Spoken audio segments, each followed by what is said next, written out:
Come to the ashram, when they come full-time or they come to do certain sadhanas,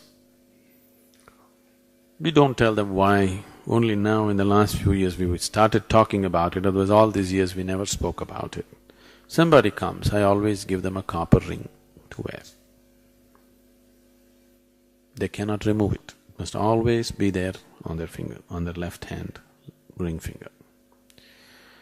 Why this is, when they do very intense sadhanas, you know what's a samadhi? Samadhi means sama and di. Sama means equanimous, di means buddhi, equanimous state of intellect. When intellect becomes equanimous, there is no duality.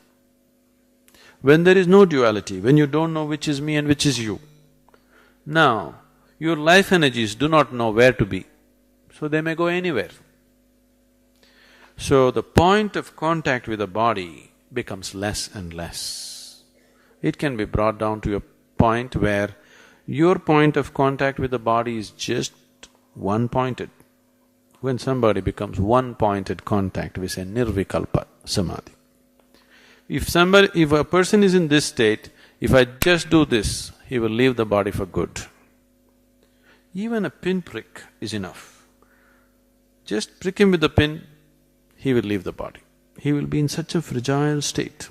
His contact with the body is so minimal, he is elsewhere already. But just one-point contact with the body, this is known as samadhi.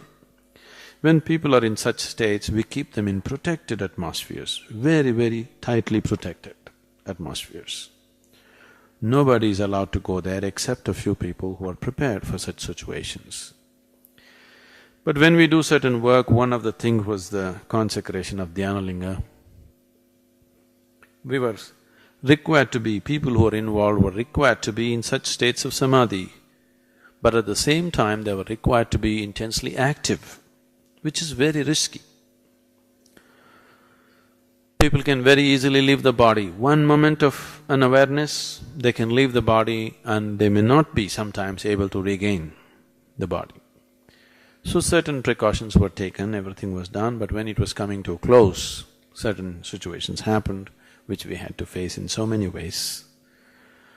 And I had always set my life in such a way, once the lingam consecration is over, I will leave. I had planned my life that way, everything was settled that way, all preparations were made for me to leave.